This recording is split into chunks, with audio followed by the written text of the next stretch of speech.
हार्दिक नमस्कार, स्वागतम।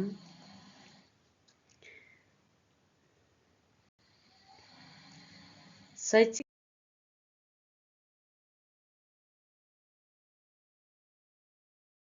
सत्र 2083 शुभारम्भ। नयाँ वर्ष 2083 को सम्पूर्ण प्रधानाध्यापकज्यूहरू, शिक्षकज्यूहरू, कर्मचारीज्यूहरू, पत्रकारज्यूहरू, सुरक्षाकर्मीज्यूहरू, आमा बुवा, दाजुभाइ दिदीबहिनीहरू, देशवासी परदेशी दाजुभाइहरू लगायत सम्पूर्ण विद्यार्थी भाइ बहिनीहरूमा नयाँ वर्षको हार्दिक मङ्गलमय शुभकामना। साथै तपाईहरूको नयाँ वर्ष सोचे जस्तै शुभ रहोस्, मङ्गल होस्। आज हामी महत्त्वपूर्ण विद्यालयको शैक्षिक सत्र शुभारम्भको क्रममा निर्माण गर्नुपर्ने महत्त्वपूर्ण योजनाहरूबारे केही कुराहरू जानकारी लिन गइरहेका छौँ। जस्तै विद्यालय सुधार योजना एसआइपी निर्माण तथा अध्यावधिक सम्बन्धी हामी सामान्य जानकारी लिनेछौँ। वार्षिक कार्ययोजना, शैक्षणिक योजना, पाठ योजना निर्माण तथा सिकाइ उपलब्धि सुधार रणनीति, निरन्तर मूल्याङ्कन, शिक्षक पेशागत विकास सम्बन्धमा हामी केही कुराहरू यहाँ छलफल गर्नेछौँ।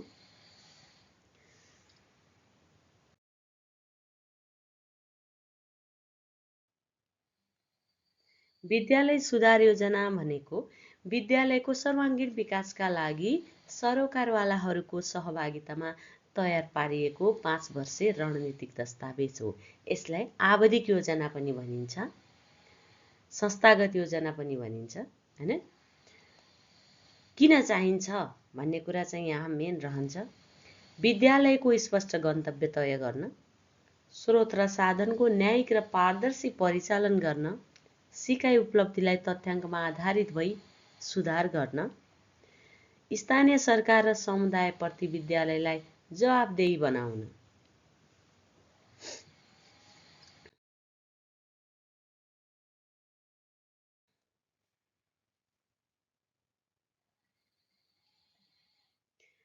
एसआइपी निर्माणका 5 चरणहरू।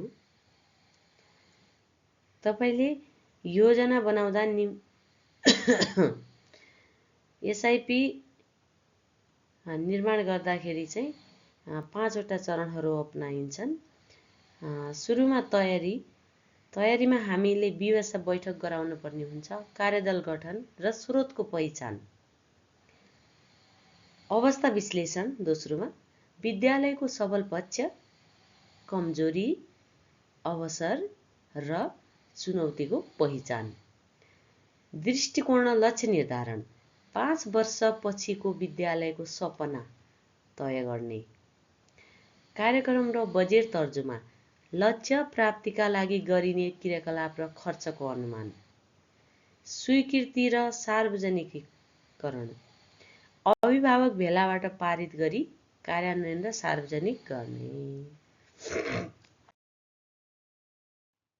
समय सीमा, कहिले के गर्ने, नियम अनुसार प्रधानाध्यापकले पालन गर्नुपर्ने कार्यतालिका।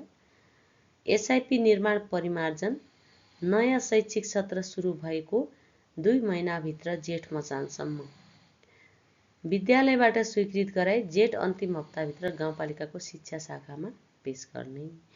बजेटसँग मिलान, असार मसान्तमा हुने गाउँसभाको बजेटसँग विद्यालयको योजनालाई तालमेल मिलाउने।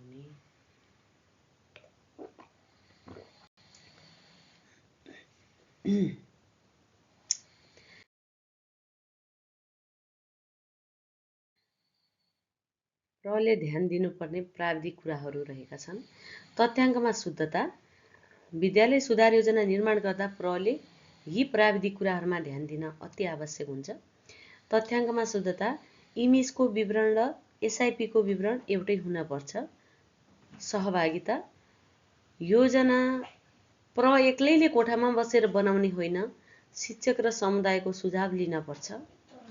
प्राथमिकीकरण, सबै काम एकै वर्ष हुँदैनन्, त्यसैले अति आवश्यक कामलाई पहिलो प्राथमिकतामा राख्नुहोस्।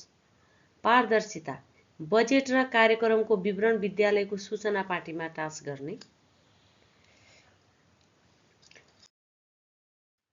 आजको यो विषयवस्तुहरू सबैलाई फाइदाजनक छ, जुन हामी शिक्षा क्षेत्रतिर काम गरिरहेका छौँ। त्यसमा पनि प्रहरूको लागि एकदमै इम्पोर्टेन्ट छ योजना निर्माणहरूमा। त्यतिकै इम्पोर्टेन्ट शैक्षणिक योजनाहरूमा शिक्षकहरूलाई पनि छ। र CAS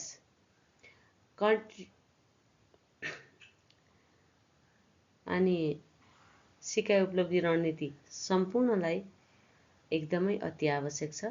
त्यसकारण यो भिडियो चाहिँ अन्तिमसम्म हेरिदिनु होला। वार्षिक अध्यावधिक एनुअल अपडेटिङमा के गर्ने, विद्यालय सुधार योजनाको वार्षिक अध्यावधिकमा के गर्ने भन्ने कुरा छ। हरेक वर्ष योजनालाई अपडेट गर्दा ध्यान दिनुपर्ने मुख्य कुरा यता राख्दैछु। गत वर्षको समीक्षा, कति काम भयो, के कारणले भएन, नभएको काम रिभ्यू गर्ने, इमिस तथ्याङ्क परिमार्जन, विद्यार्थी सङ्ख्या र शिक्षक विवरणलाई पछिल्लो अवस्था अनुसार सच्याउने, वार्षिक कार्ययोजना, 5 वर्षीय योजनाबाट काटिएर आउने यस वर्षको विस्तृत क्रियाकलाप, सिकाइ उपलब्धि अपडेट, कक्षागत र विषयगत रूपमा विद्यार्थीको नतिजा तुलना गर्ने। भूमिका र जिम्मेवारी।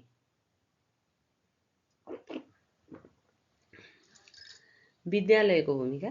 विद्यालय सुधार योजना निर्माण तथा कार्यान्वयनका लागि संस्थागत रूपमा विद्यालय र पदीय रूपमा प्रधानाध्यापकको प्रमुख जिम्मेवारी रहन्छ। योजना निर्माण पूर्व प्रधानाध्यापकले स्थानीय तहसँग समन्वय गरी योजना निर्माण सम्बन्धी अध्यावधिक जानकारी लिन पर्छ।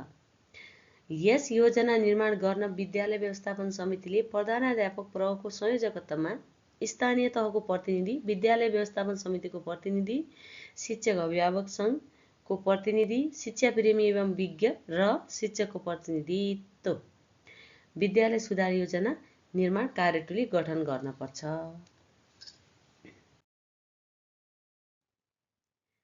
विद्यालय सुधार योजना कार्यटोलीका तर्फबाट विद्यमान शिक्षा योजना, विशेषतः स्थानीय तहको शिक्षा योजना अध्ययन गरी स्थानीय शिक्षा योजनाले अगाडि सारेका मूलभूत अवधारणाको अध्ययन गरी आफ्नो विद्यालयका लागि अनुकूल हुने योजनाको मस्यौदा तयार गर्न पर्छ।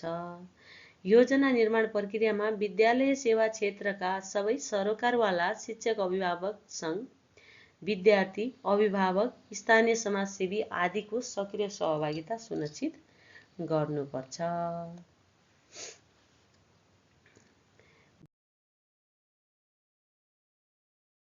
विद्यालय व्यवस्थापन समितिले विद्यालय सुधार योजनाका लागि बैठक आयोजना गरी विरत रूपमा छलफल गरी स्वीकृतिका लागि स्थानीय तहमा पठाउनुपर्छ।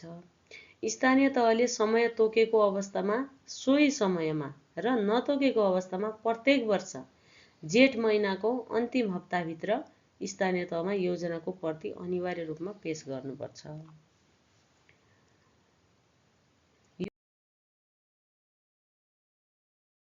योजना निर्माण क्षमता विकास। योजना तर्जुमा सम्बन्धी क्षमता अभिवृद्धिका लागि निम्नानुसारको व्यवस्था गरिएको छन्। सहयोगी पुस्तिका केन्द्रको वेबसाइटमा विद्यालयका लागि उपलब्ध गरिएको छ। योजना निर्माण र कार्यान्वयन गर्नका लागि आवश्यकता अनुसार नियमित रूपमा अभिमुखीकरण अन्तर्क्रिया सञ्चालन गरिएको छ र गरिनेछ। विद्यालयले पञ्चवर्षीय योजना निर्माणको समयमा कम्तीमा 2 दिने तथा वार्षिक कार्यान्वयन योजना तयारीका लागि हरेक वर्ष कम्तीमा 1 दिने विद्यालय स्तरीय योजना निर्माण कार्यशाला आयोजना गर्नुपर्ने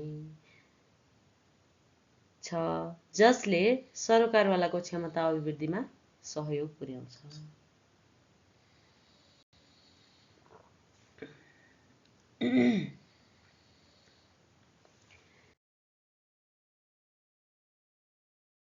विद्यालय सुधार योजना निर्माण सहयोगी पुस्तिका 2080 स्थानीय तहले योजना निर्माण र कार्यान्वयनका लागि प्राविधिक सहयोग प्रदान गर्ने विज्ञ तोक्न सक्नेछ।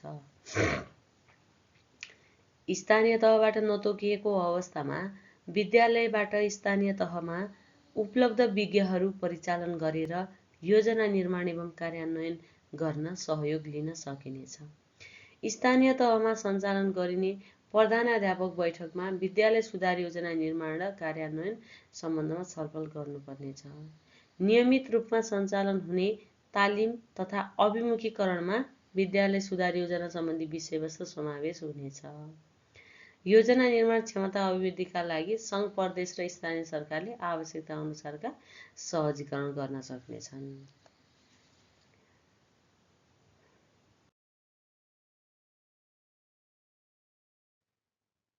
र हाम्रो विद्यालय सुधार योजनाको टपिक सकिएको छ। विद्यालय सुधार योजना कसले बनाउने र कति समयसम्म बनाइसक्नुपर्ने र यसको चरणहरू कतिवटा छ, कसको सहभागिता हुनुपर्छ भन्ने मेन कुराहरू हामीले बुझिसकेका छौँ हैन। अब हामी वार्षिक कार्ययोजना र वार्षिक शैक्षणिक योजना के हो भनेर छोटोमा बुझ्छौँ। छोटोमा बुझ्दा वार्षिक कार्ययोजना विद्यालय कसरी चल्छ भन्ने मार्गचित्र हो भने वार्षिक शैक्षणिक योजना कक्षामा विद्यार्थीले के र कसरी सिक्छन् भन्ने कार्यतालिका हो।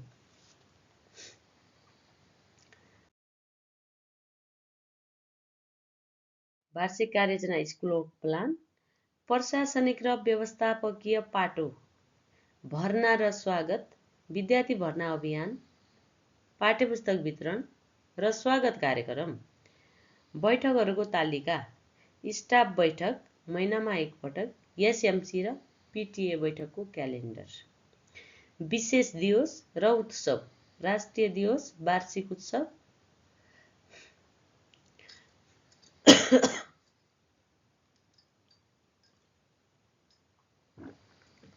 र अतिरिक्त क्रियाकलाप, खेलकुद, हाजिरी जवाब, भौतिक व्यवस्थापन, विद्यालय मर्मत, सरसफाइ र वृक्षारोपण, आर्थिक र सामाजिक परीक्षण, बजेट तर्जुमा, खर्चको सार्वजनिक सुनवाई र सामाजिक परीक्षण।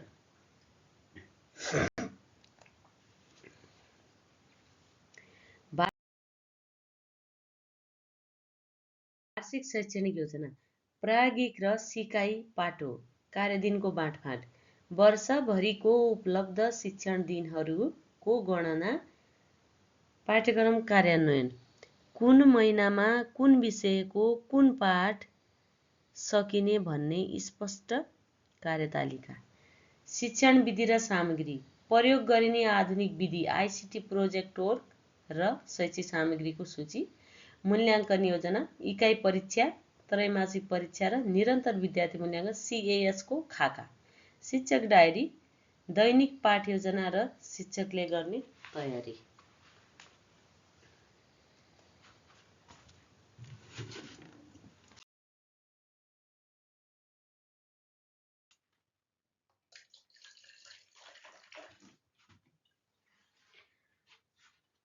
दुवै बीचको अन्तर सम्बन्ध, इन्टरकनेक्सन।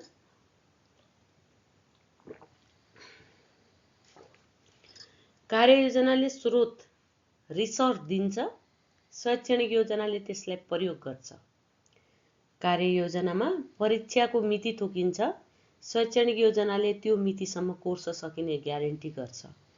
कार्ययोजनाले शिक्षकलाई तालिमको अवसर दिन्छ, शैक्षणिक योजनाले त्यो तालिमलाई कक्षा कोठामा उतार्छ।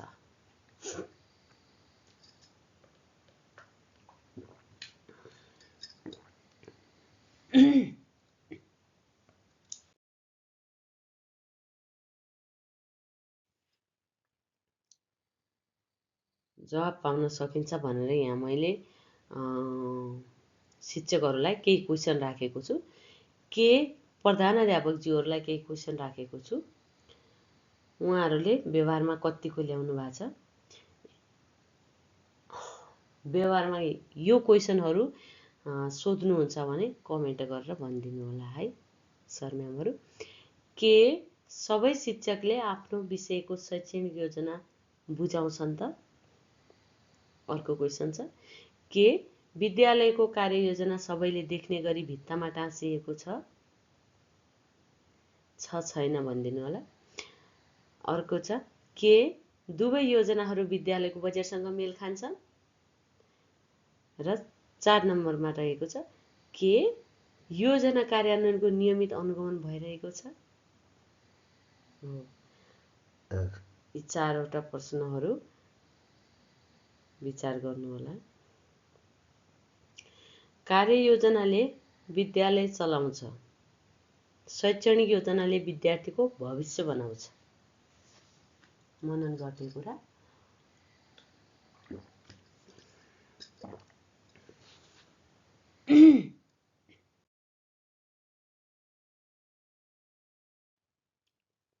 विद्यार्थीको सिकाइ उपलब्धि सुधार योजना। अब हामी विद्यार्थीको सिकाइ उपलब्धि सुधार योजनादेखि अर्को टपिकमा